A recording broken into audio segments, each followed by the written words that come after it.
আপনি দেখছেন news now, আমরা জানি কোনটা খবর।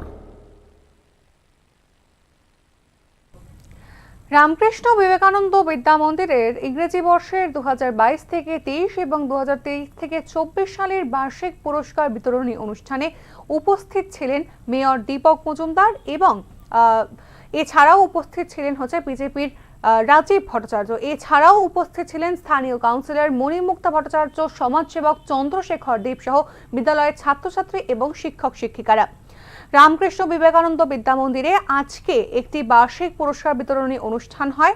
ইংরেজি বর্ষের 2022 থেকে 23 এবং 2023 থেকে 24 সালের যে বার্ষিক পুরস্কার বিতরণী অনুষ্ঠান সেটি আজকে অনুষ্ঠিত হয়েছে রাজধানীর টাউন হলে। এই অনুষ্ঠানে উপস্থিত ছিলেন মেয়র দীপক মজুমদার, অর্থাৎ রামনগর বিধানসভা বিধায়ক দীপক মজুমদার। তিনি কিন্তু এই অনুষ্ঠানের সূচনা করেন। এর পাশাপাশি উপস্থিত ছিলেন বিজেপি রাজ্য সভাপতি রাজীব ভট্টাচার্য, এছাড়াও ওয়ার্ড কাউন্সিলর মণিমুক্তা ভট্টাচার্য, সমাজসেবক চন্দ্রশেখর দেব সহ বিদ্যালয়ের ছাত্রছাত্রী ও শিক্ষক শিক্ষিকারা।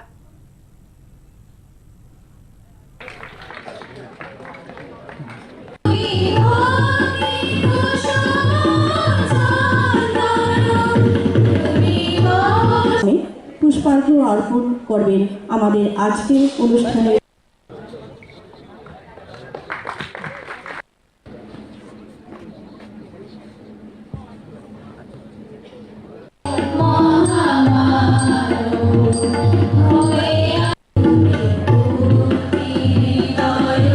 মাননীয় কর্পোরেটর শ্রীমতী মণিমুক্তা ভট্টাচার্য মহোদয়,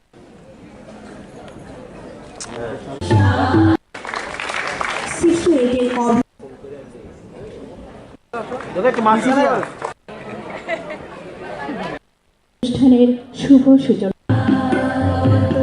শেখর দেব মহোদয়, আগরতলা পৌর নিগমের ইংরেজি শিক্ষাবর্ষের এবং মহোদয়। লক্ষ্য স্থির করা, আমি জীবনে কি হতে চাই, আমি কি আগামী দিন আমার জন্য কি অপেক্ষা করছে, সেই লক্ষ্যটাকে স্থির করতে হবে। এখন হয়তো সেটা বোঝা যায় না, কিন্তু দিনকে দিন যখন আমরা উপরের ক্লাসে উঠতে থাকব তখন আমাদের কাছে পথ চলাটা কঠিন থেকে আরো কঠিনতম হবে। এই কঠিন পথটাকে আমরা যখন অতিক্রম করতে পারবো, তো এটাই আমাদের কাছে অ্যাচিভমেন্ট। এই লক্ষ্যটাকে আমাদের স্থির করতে হবে। জীবনের লক্ষ্য যদি ঠিক না থাকে তাহলে কোনো সময় পথ চলা সেরকম পথ চলা যায় না।